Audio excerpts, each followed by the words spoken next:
ser primeiro-ministro de Israel, não basta ser do partido que tenha mais votos. O vencedor tem de conseguir formar uma coalizão, ou seja, reunir pelo menos 61 parlamentares em sua base para assim governar. Bibi Netanyahu, do Likud, com o mesmo número de cadeiras que os adversários do azul e branco, foi selecionado pelo presidente Reuven Rivlin para formar seu governo. Ocorre que o atual primeiro-ministro não conseguiu essas 61 cadeiras no parlamento e não formou a coalizão. Agora, Israel terá novas eleições no dia 17 de setembro. Esse é o podcast do IB, o Instituto Brasil-Israel, que pretende falar sobre as relações entre os dois países. E claro que com Israel bombando no noticiário, você sabe que tem tudo a ver com isso. Eu sou Anita Efraim, jornalista judia, fanática por futebol e agora maratonista. E hoje o Rafa tá com a gente porque a Amanda, infelizmente, não conseguiu, mas já ela tá de volta, não se preocupem. Eu sou Rafael Cruxin, mestre em Sociologia pela USP e coordenador executivo do Instituto Brasil-Israel. Hoje a gente volta a conversar com a Karina Calandrin. Ela é doutoranda e mestre em Relações Internacionais pelo programa de pós-graduação Santiago Dantas e recentemente voltou de Israel, onde ela estava estudando. Tudo bem, Karina? Oi, tudo bem? Bom dia, Karina. Ou melhor, boa tarde, Karina. Karina, relembra pra gente rapidinho como funciona a escolha do primeiro-ministro em Israel depois da votação? O que acontece, né? São distribuídas cadeiras, né? Proporcionalmente à quantidade de votos que cada partido recebeu. E, via de regra, o partido com mais cadeiras, o líder desse partido é convidado a formar o governo. O que aconteceu foi que nós tivemos um empate nas últimas eleições do dia 9 de abril. Tanto o partido do Likud, do Benjamin Netanyahu, quanto o novo partido, né, Kahol Lavan, azul e branco, liderado pelo Benny Gantz, teve 35 cadeiras cada.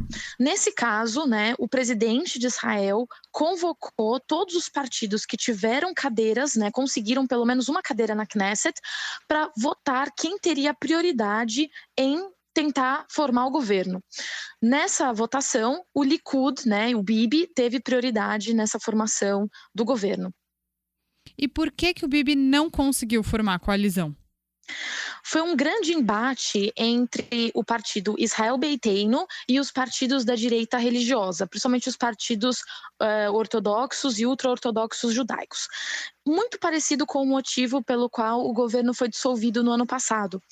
O primeiro partido que saiu da coalizão no ano passado foi o partido Israel Beiteinu.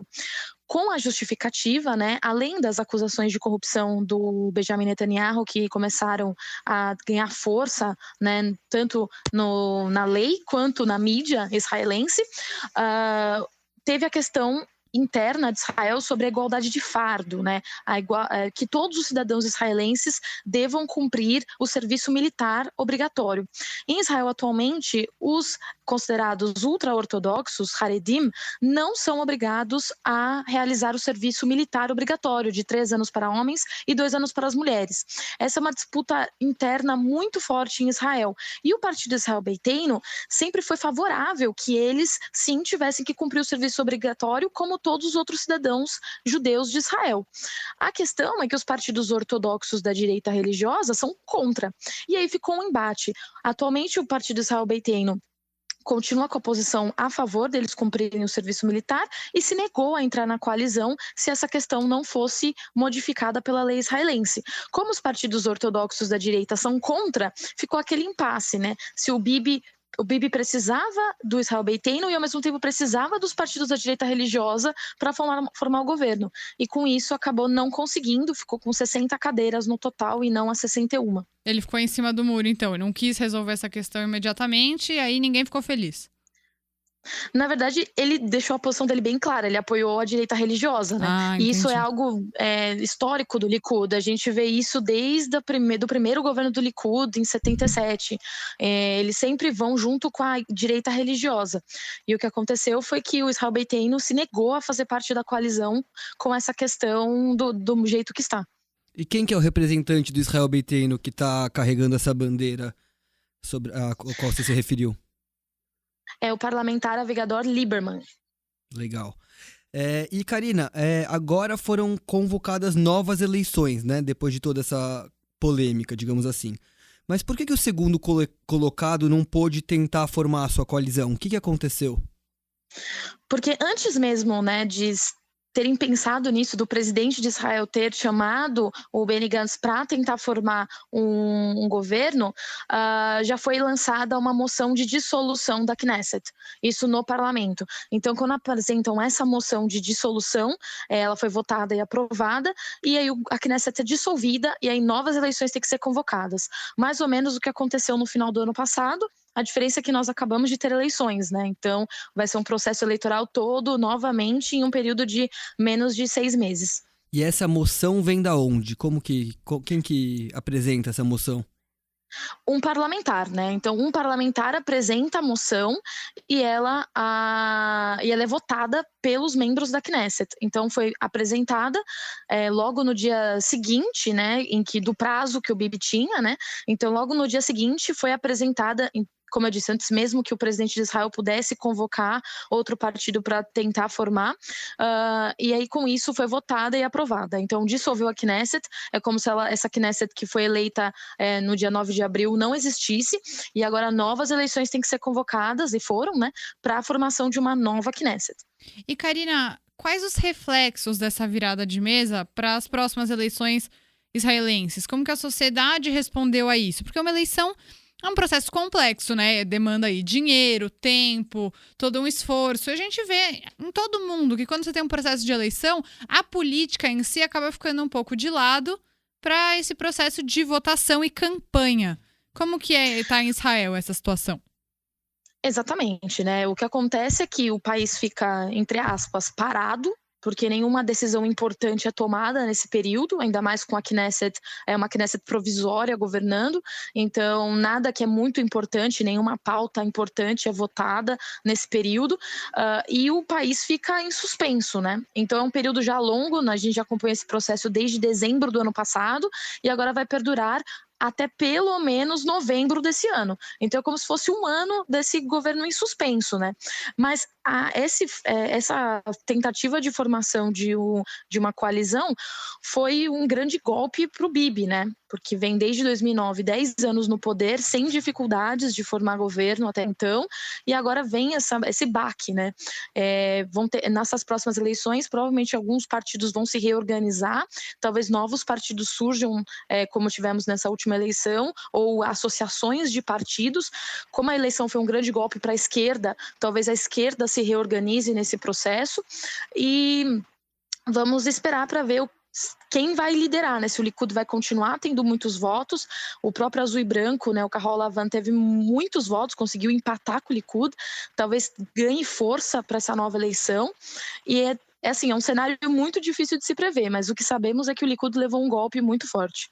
E essa Knesset provisória que você falou é a de antes da eleição. Continuam os parlamentares de antes da eleição do começo do ano? Sim, continuam na mesma Knesset provisória que estava desde dezembro, né? Ela continua até setembro, até, na verdade, novembro, né? Quando possivelmente formaremos um governo, né? Tem que esperar ver se teremos outra tentativa frustrada ou não. Mas as eleições são em setembro, e a partir daí o líder do partido mais votado tem aí um período de 60 dias para tentar formar o governo, né? Então a gente está pensando já em novembro de 2019. E você acredita que tem chances do Bibi formar uma coalizão dessa vez? Tem, dependendo da quantidade de cadeiras que ele conseguir e da quantidade de cadeiras que os aliados dele conseguirem, né? Porque é aquilo que eu falei, historicamente o Likud se apoia a partidos da direita religiosa. Se a direita religiosa conseguir angariar mais votos e mais cadeiras, e o Likud estabelecer, né, nessa média de 30 cadeiras mais ou menos, sim, é possível que ele consiga, né? Tudo vai depender dessa distribuição das cadeiras da Knesset entre os partidos.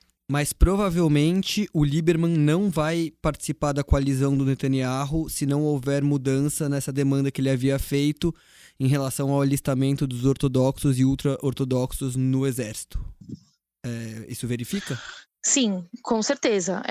Inclusive, já era algo esperado, né, e muito coerente da visão do Israel Beiteinu e do Lieberman, porque foi o mesmo motivo que ele deixou a coalizão em novembro.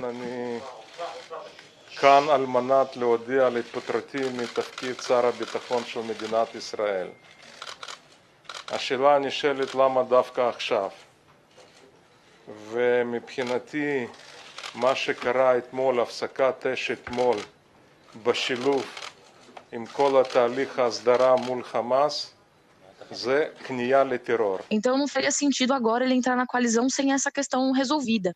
Além também, como eu disse, das questões dos escândalos de corrupção do Netanyahu. Lembrando que agora as próximas eleições, no dia 17 de setembro, acontecerão 2 semanas antes da primeira parte, né, do processo do Netanyahu. Então também vai ter esse clima aí que vai acabar fazendo parte do clima eleitoral, né? Então, acredito que o Israel Beiteinu vai continuar com a sua posição de não fazer parte da coalizão. Então, por enquanto, o Netanyahu segue com foro privilegiado. Sim, essa é outra questão também que envolve, né? O período eleitoral favorece o Netanyahu no processo dele, uma vez que durante as eleições, durante o processo eleitoral, o processo fica também parado. Por conta, né, porque em Israel é levado muito a sério isso, não pode ter influência de processos judiciais nas eleições. Então, para o Netanyahu também acaba sendo uma forma de benefício, né, essas eleições serem estendidas até setembro. Karina, você pode lembrar para os nossos ouvintes por que o Netanyahu está sendo investigado? Sim, existem alguns casos, tá? Eles são chamados de caso 1000, 2000, 3000, 4000. São alguns casos de corrupção em que ele é investigado. Ele foi indiciado apenas em 2, se eu não me engano, ainda. Os outros 2 ainda estão em fase de investigação. Mas seriam os mais graves foram em trocas de privilégios com empresários. Então ele recebeu presentes como champanhe rosa, como viagens, como ingressos para um show da Mariah Carey, ele, a família dele, em troca de benefícios a empresários. Um deles, inclusive, é ex-marido da Mariah Carey, por isso que o show ficou bem descrito na mídia, né? Poxa, já tava achando que o Bibi era um grande fã da Mariah Carey. Não sei se ele é, né? Mas que ele ganhou esses ingressos pro show, ele e a família dele ganharam. E outra questão foi também relacionada à mídia, né? Ele acabou pressionando um jornal israelense a falar bem dele na mídia, então em troca também de dinheiro. Então tiveram essas questões bem sérias e outros casos relacionados também à compra de equipamentos militares, também envolvendo suborno, envolvendo lavagem de dinheiro. Então são casos bem complexos, né? Ainda mais relacionados à realidade brasileira. Acho que estamos já, né, acostumados a ver esse tipo de coisa na mídia. Então em Israel realmente está bombando esse tipo de notícia lá.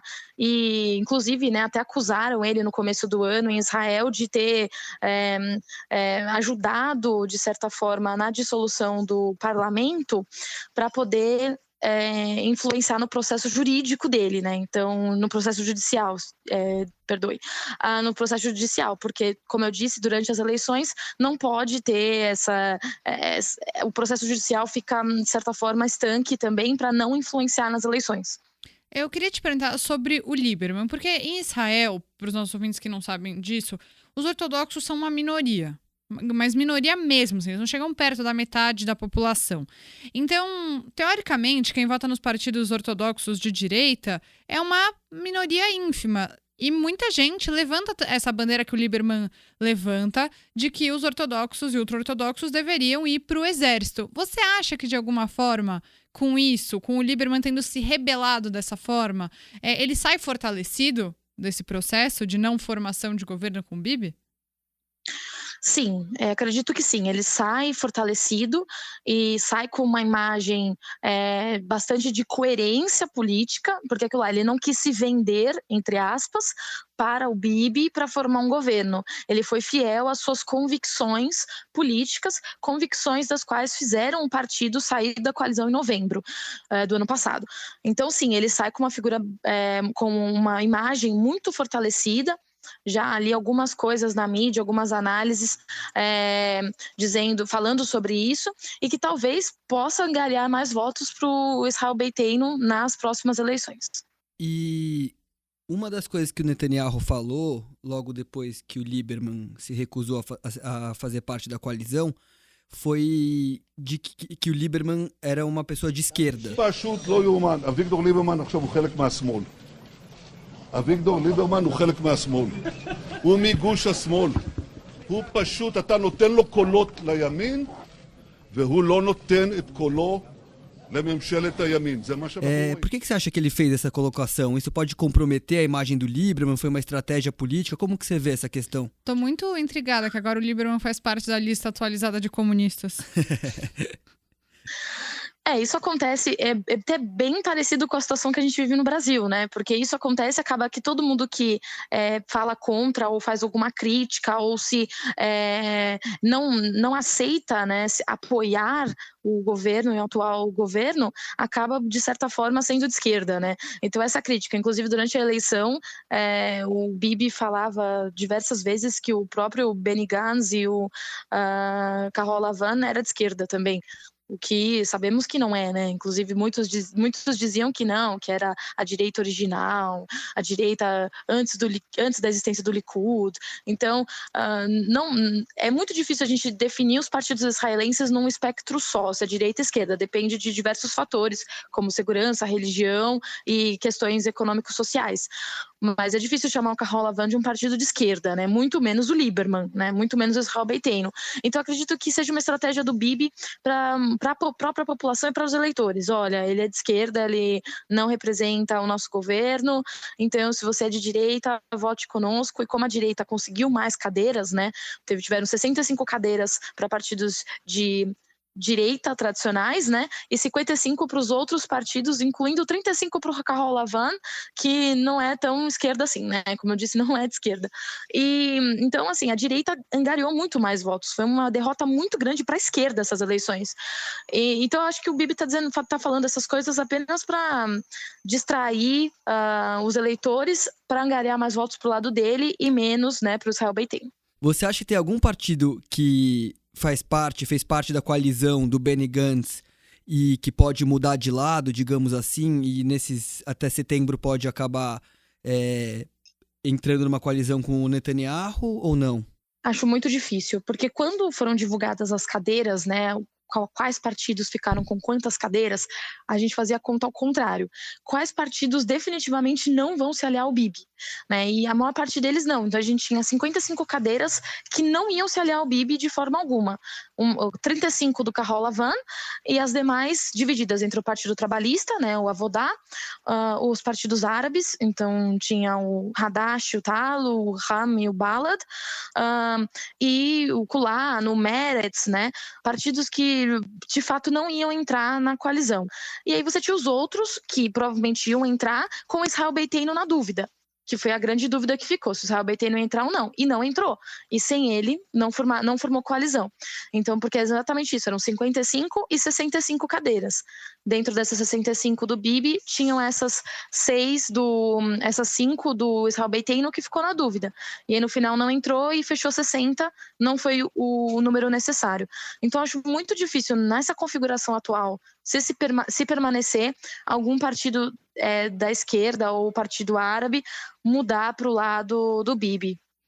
E, Karina, a figura do Bibi, como fica nisso tudo? Você acha que a sociedade israelense vai ver ele de outra forma? Inclusive, eu já vou emendar outra pergunta. E os países aliados, como o Brasil e Estados Unidos, como eles vão se relacionar com o Bibi a partir daqui? E esses países se posicionaram? Então, e como eu falei, foi uma derrota muito, muito grande para o Bibi. Foi um baque, sabe? Eu acho que nem ele esperava que ia levar esse baque, né?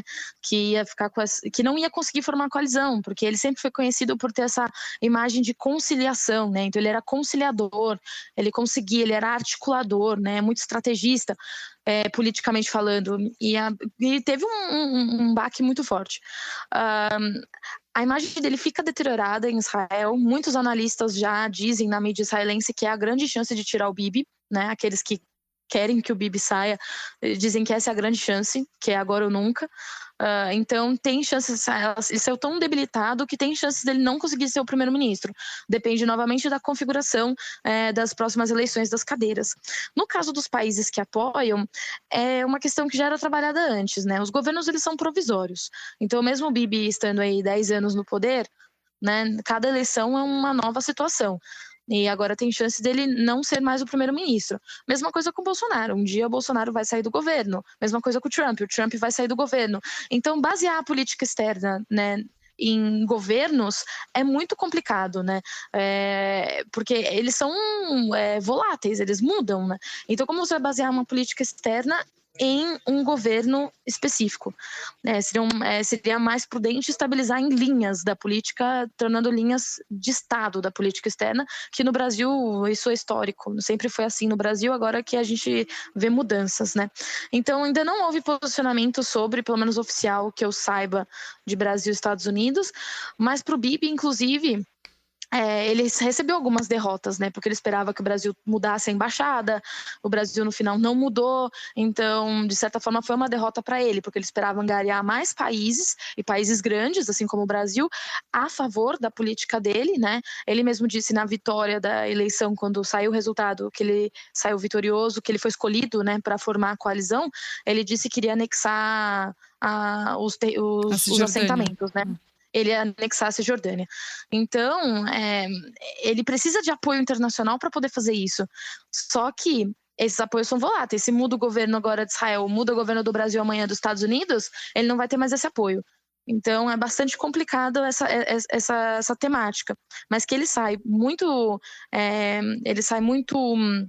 debilitado desse processo eleitoral, isso é certeza. Para fechar, Karina, queria abusar aqui da sua análise política para te perguntar o seguinte: você acha que tem chance de mudar a estratégia de voto dos israelenses para essa eleição do dia 17 de setembro? Por exemplo, quem votou em partidos mais à esquerda vai votar num partido como o Kahol Lavan, que tem mais chances de derrotar o Bibi, ou não? Você acha que o cenário vai se manter o mesmo? Isso já aconteceu na primeira eleição, né? Agora 9 de abril. Porque o Partido Trabalhista, que é um partido histórico, o partido herdeiro do Mapai, né? Que foi o partido do Ben-Gurion, um partido histórico da esquerda de Israel, tão, assim, muito tradicional da esquerda israelense, teve só 6 cadeiras. Isso nunca aconteceu na história, pelo menos na história recente de Israel. Isso nunca aconteceu, o Partido Trabalhista ter tão poucas cadeiras. Isso aconteceu porque muitos mudaram o voto para o Kahol Lavan com a esperança que o Kahol Lavan tirasse o Bibi. Então isso quase já aconteceu em 9 de abril. Quase deu. Se fosse mais uma cadeira, tinha dado, né? Mas não sabemos se iam conseguir formar coalizão, mas que iam ter a prioridade na formação da coalizão, eles iam ter. O que acontece agora, acho que vai continuar essa estratégia, então acredito que sim. Só não sei relacionado, por exemplo, aos eleitores do Meretz, que tiveram um ganho. Em geral, os eleitores do Meretz, acho difícil eles votarem no Kahol Lavan, e os eleitores dos partidos árabes, né? Mas que pode acontecer isso nas próximas eleições, eu acredito que a tendência se mantém. Bom, aguardamos aí ansiosamente os próximos capítulos das eleições israelenses. Karina, muito obrigado pela contribuição. Obrigada pelo convite mais uma vez. Obrigada, Karina. Até a próxima. Nossa dica essa semana é pro pessoal de São Paulo. Esse próximo sábado, dia 8 de junho, tem o Tikkun de Shavuot da CIP. O tema desse ano é diversidade, e vão ter várias palestras com temas como diversidade de gênero na Torá, árabes israelenses, e o nosso querido produtor Daniel Dueck vai falar sobre a diversidade na comunidade judaica. Para quem quiser mais informações, é só entrar em cip.org.br/Shavuot.